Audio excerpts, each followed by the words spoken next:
Hello everyone. So today in this video we will continue chapter 2, Socialism in Europe and about Russian Revolution. So today we are going to read section 2.4, A Turbulent Time, the 1905 Revolution. इससे पहले हमने पढ़ा था कि किस तरह के हालात थे रशिया में रेवोल्यूशन से पहले, जार निकोलस सेकंड का राज था और किस तरह से जो वर्कर्स थे वो परेशान थे क्योंकि उनके जो वर्किंग आवर्स थे वो बहुत ज़्यादा थे। 10 to 12 आवर्स, 15 आवर्स लगातार काम करना होता था और जो उनके वेजेस होते थे यानी जो उनकी मजदूरी होती थी वो बहुत ही कम होती थी। ठीक है, तो इस तरह के कुछ हालात थे रशिया में जिसकी वजह से वहाँ पर भी रेवोल्यूशन आया जैसे कि फ्रांस में आया था।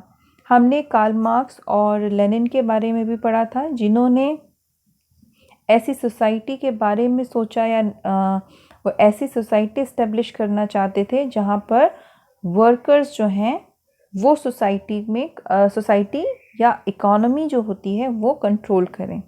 ठीक है, तो हमने ये भी पढ़ा था कि जो क्या कहते हैं लेनिन हैं वो बोल्शेविक पार्टी के लीडर थे और उनका मानना था the society will be controlled by the working class, जिसे हम प्रोलिटेरिएट, हमने पढ़ा था ना वर्ड प्रोलिटेरिएट, ये वर्ड हमने पढ़ा था जिसका मीनिंग होता है वर्किंग क्लास। ठीक है, तो अब हम आगे बढ़ते हैं। Russia was an autocracy. Autocracy का मतलब तानाशाही थी वहाँ पर जार निकोलस की रशिया में। Unlike other European rulers, even at the beginning of the 20th century, the Tsar was not subject to parliament. मतलब जो और यूरोपियन रूलर्स थे, ठीक है, उनकी तरह जार निकोलस बिल्कुल भी ये नहीं चाहता था कि रशिया में पार्लियामेंट का इस्टेब्लिशमेंट होना चाहिए। ठीक है, liberals in Russia campaign to end this state of affairs. जो ऑटोक्रेसी चलती आ रही थी, जो लिबरल्स थे, जो चेंजेस चाहते थे सोसाइटी में, देवर ओपन माइंडेड, हमने पढ़ा भी था फ्रेंच रेवोल्यूशन के दौरान, और ये लार्ज स्केल पे चेंजेस चाहते थे। ठीक है, तो इन्होंने कैंपेनिंग शुरू करी इकट्ठे होकर कि ये जो स्टेट ऑफ अफेयर्स है यानी जो ये ऑटोक्रेसी चली आ रही है इसको हम ख़त्म करें, together with the social Democrats and social revolutionaries. अब फिर से हम डिस्कस करते हैं सोशल डेमोक्रेट कौन थे।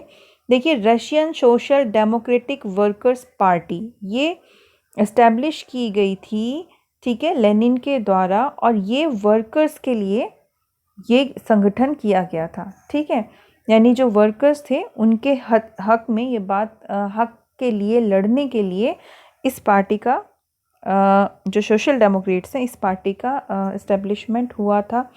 फिर जो पीजेंट्स थे, ठीक है, वो उन पीजेंट्स ने भी एक पार्टी, एक रेवोल्यूशनरी पार्टी बनाई जिसे कहते हैं सोशलिस्ट रेवोल्यूशनरी पार्टी। ठीक है, तो इस तरीके से दो पार्टीज थी, तो उन दोनों की together with the social Democrats and socialist revolutionaries they worked with peasants and workers during the revolution. याद रखिए, ये तो थे पीजेंट्स के लिए, ठीक है, और ये जो थी डेमोक्रेट्स ये वर्कर्स के बारे में बात करते थे। तो जो भी ये कैंपेन किया गया लिबरल्स ने इन दोनों पार्टी की मदद ली। किन किन की? इन दोनों की। ठीक है, and they worked with peasants and workers during the revolution of 1905 to demand a constitution। तो इन दोनों पार्टियों ने मिलकर क्या मांग रखी? जो रेवोल्यूशन रखा 1905 का रेवोल्यूशन हुआ तो ये मांग रखी कि यहाँ पर संविधान होना चाहिए रशिया में। They were supported in the empire by nationalists in Poland, for instance, and in Muslim dominated areas by jihadists who wanted modernized Islam to lead their societies। तो इनको सपोर्ट कहाँ से मिला? उन नेशनलिस्ट से सपोर्ट मिला, उन राष्ट्रवादियों से सपोर्ट मिला, जैसे कि पोलैंड के राष्ट्रवादी जो ये चाहते थे कि देश में संविधान बनना चाहिए और संविधान के अनुसार ही सारे कानून बनने चाहिए। ठीक है, जो मुस्लिम डोमिनेटेड एरियाज़ थे वहाँ पर भी ये जो जादिदिस्ट ग्रुप था ये भी चाहते थे कि एक मॉडर्नाइज्ड इस्लाम होना चाहिए। ठीक है, जो समय के साथ बदलाव ला सके समाज में और समाज को आगे बढ़ा सके। The year 1904 was a particularly bad one for Russian workers. 1904 जो था, जो साल है, वो बहुत ही बुरा रहा किनके लिए? रशियन वर्कर्स के लिए। Prices of essential goods rose so quickly. देखिए, prices of essential goods, essential का मतलब होता है जो आवश्यक वस्तुएं होती हैं, जैसे कि हमारी जो खाने पीने की चीज़ें हैं, ठीक है, जो इसेंशियल गुड्स हैं। ठीक है, तो इसेंशियल गुड्स जैसे ब्रेड हो गई या जो अनाज हो गया, ठीक है, जीने के लिए इन चीज़ों की आवश्यकता होती है, तो उनके प्राइसेस बहुत ज़्यादा बढ़ गए, जिसकी वजह से the real wages decline by 20%। अब रियल वेजेस क्या है? रियल वेजेस का मतलब कि कम से कम जो वर्कर्स हैं उन्हें इतनी मजदूरी तो मिले कि वो अपनी इसेंशियल, अपनी आवश्यकता की चीज़ों को खरीद सकें, और इतनी मात्रा में खरीद सके कि वो ना सिर्फ अपने लिए बल्कि अपने परिवार के लिए भी वो पूरा कर सकें। ठीक है, सबको मिल सके मतलब। तो जब प्राइसेस हाई हुए, जब चीज़ों की कीमतें बढ़ी, तो जो रियल वेजेस थे वो 20% डिक्लाइन कर गए। ठीक है, रियल वेजेस मतलब गिर गए। याद रखिए, रियल वेजेस जो होते हैं इसका मतलब, ये देखिए यहाँ लिखा हुआ है, real veg reflects the quantities of goods which the wages will actually by. यानी ये परचेजिंग पावर देखते हैं, परचेजिंग पावर वर्कर्स की, कि क्या वो जो मजदूरी उसको मिल रही है उससे क्या वो अपनी ज़रूरत की चीज़ों को खरीद पा रहा है या नहीं। तो कीमतें बढ़ी, महंगाई बढ़ी, तो उसकी वजह से क्या हुआ? जो रियल वेजेस थे वो घटने लगा। ठीक है, 20% डिक्लाइन कर गया। Clear? The membership of workers associations rose dramatically. नाटकीय रूप से, ठीक है, जो मेंबरशिप थी वर्कर्स एसोसिएशंस की वो बढ़ने लगी। इसका मतलब ये है कि वर्कर्स जो थे वो इतना परेशान हो गए थे अपनी प्रॉब्लम्स तो जो थी उनकी वर्किंग आवर्स को लेकर या वेजेस को लेकर, कि उन्होंने एसोसिएशंस ज्वाइन करने शुरू कर दिए। तो दिन ब दिन मेंबरशिप जो थी वो बढ़ने लगी, ज़्यादा से ज़्यादा वर्कर्स जो थे वो एसोसिएशन ज्वाइन करने लगे। When 4 members of the assembly of Russian workers, तो 4 मेंबर थे, ठीक है, एक असेंबली थी रशियन वर्कर्स की, तो उसके जो 4 मेंबर्स थे उनको निकाल दिया गया। ठीक है, 4 मेंबर्स को निकाल दिया गया, which has been formed in 1904। तो ये जो असेंबली थी ना रशियन वर्कर्स की, जो कि 1904 में बनाई गई थी, उसके 4 मेंबर्स को निकाल दिया गया। They were dismissed at the Putilov iron works. ठीक है, यानी इस कंपनी से उनको निकाल दिया गया। There was a call for industrial action. जैसे ही इन 4 मेंबर्स को काम से निकाला गया तो एक मीटिंग बुलाई गई। ठीक है, over the next few days over 11, देखिए यहाँ कितना है, 1,10,000 वर्कर्स। ठीक है, यानी इस एक्शन की वजह से ये जो हुआ, 4 लोगों को निकाला गया जो कि किसी असेंबली के मेंबर थे, वर्कर असेंबली के मेंबर थे, तभी एक बड़ी स्ट्राइक हो मतलब की गई।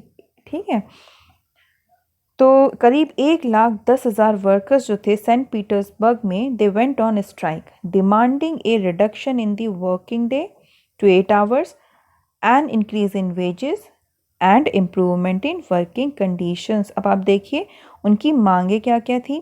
जब ये लोग स्ट्राइक पे गए, करीब 1,10,000 वर्कर्स, तो इन्होंने एक तो वर्किंग डे 8 घंटे मांगे कि 8 घंटे हम काम करेंगे। अपने वेजेस में उन्होंने कहा बढ़ोतरी करने के लिए कि हमारी वेजेस को बढ़ाई जाए, मजदूरी बढ़ाई जाए। और तीसरा, इम्प्रूवमेंट इन वर्किंग कंडीशंस। ठीक है, तो आप ये हालात देख सकते हैं 1904 में ये इवेंट्स हुए थे। तो आप लिख सकते हो कि जो स्ट्राइक की गई थी, जो बड़ी स्ट्राइक थी, उसमें 3 चीज़ें डिमांड की गई थी। तो आप ये पॉइंट्स में लिख लेना। ठीक है, आगे चलते हैं। When the procession of workers led by father Gapon, ठीक है। तो प्रोसेशन का मतलब जो जुलूस निकाला जा रहा था वर्कर्स के साथ मिलकर, और कौन लीड कर रहा था उन्हें? Father Gapon. Reached the winter palace, वो विंटर पैलेस पहुंचे, and it was attacked by the police and the Cossacks, ठीक है। कोसैक्स भी जो थे वो एक्चुअली रशियन पीपल ही थे, ऑर्थोडॉक्स क्रिश्चियन थे, ठीक है, जो कि एक्चुअली उन्होंने क्या किया था, मिलिट्री हेल्प दी थी इन्होंने, ओके। मिलिट्री हेल्प मतलब कि कॉन्स्टिट्यूशन और ये रेवोल्यूशन लाने के लिए, कॉन्स्टिट्यूशन बनाने के लिए जो कुछ भी आंदोलन किए गए थे, कोसैक्स ने हेल्प की थी उसमें, ठीक है। Over 100 workers were killed and about 300 wounded. अब देखिए ये इंपॉर्टेंट पैराग्राफ है। जो ये रेवोल्यूशन चल रहा था, यानी 1904 में जो सिचुएशंस थी और जुलूस निकाले जाने लगे थे, फादर गैपन लीड कर रहे थे, तो वहाँ पर विंटर पैलेस जो था वो अटैक किया गया पुलिस और कोसैक्स के द्वारा। Over 100 workers were killed and about 300 wounded. 100 workers मारे गए और 300 घायल हो गए, ठीक है। The incident known as bloody Sunday, ये आपका बहुत इंपॉर्टेंट है कि ब्लडी संडे क्या है, तो आप ये लाइंस लिख सकते हो, ठीक है। रेवोल्यूशन किया जा रहा था 1904 का, और जिसमें कि जो विंटर पैलेस है वो अटैक किया गया, किसके द्वारा? पुलिस और कोसैक्स के द्वारा। कोसैक्स एक्चुअली है कौन? रशियन पीपल ही हैं, but they have military power and they have supported the revolutionaries. So over 100 workers मर गए, 300 घायल हो गए, तो यही इंसिडेंट क्या कहलाया? ब्लडी संडे कहलाया। तो एक इम्पॉर्टेंट, अनदर इम्पॉर्टेंट आपका क्वेश्चन बन जाता है, पूछा जा सकता है कि ब्लडी संडे था क्या, ठीक है। Then started a series of events that became known as the 1905 revolution। जैसे ये ब्लडी संडे एक इवेंट था, उसी तरीके से और भी कई इवेंट्स लगातार होने लगे, और यही क्या कहलाया? 1905 का विद्रोह यानी रेवोल्यूशन कहलाया। Strikes took place all over the country, पूरे रशिया में हर जगह स्ट्राइक्स होने लगी। And universities close down when student bodies staged walkouts complaining about the lack of civil liberties, और यूनिवर्सिटीज़ बंद हुई। जो स्टूडेंट बॉडीज़ मतलब जो स्टूडेंट्स थे उस टाइम पे, वो भी सड़कों पर आ गए, complaining about the lack of civil liberties. उन्होंने भी कहा कि भाई जो नागरिक की स्वतंत्रताएं होती हैं, सिविल लिबर्टीज़, नागरिक स्वतंत्रताएं, वो उनकी कमी है हमारे देश में। Lawyers, doctors, engineers and other middle class workers established the union of unions. देखिए यूनियन ऑफ यूनियंस का मतलब बहुत सारी छोटी छोटी यूनियंस, और उनको एक साथ इन सब को मिलाकर एक बड़ी यूनियन बनाएगी। अब देखिए इन छोटी छोटी यूनियंस में कौन कौन होंगे? कुछ पीजेंट्स के हो गए, कुछ वर्कर्स असेंबली हो गई, स्टूडेंट्स की अलग हो गई, देन मिडिल क्लास अलग वर्कर्स हैं, लॉयर्स की एक अलग यूनियन है। तो इन सब को मिलाकर एक बड़ी यूनियन बनाई गई, ठीक है। सो इसीलिए यहाँ कहा है यूनियन ऑफ यूनियंस, ठीक है। And demanded A constituent assembly. तो मेन पर्पस क्या था 1905 के रेवोल्यूशन का? क्या था? कॉन्स्टिट्यूएंट असेंबली इस्टेब्लिश करना, ठीक है।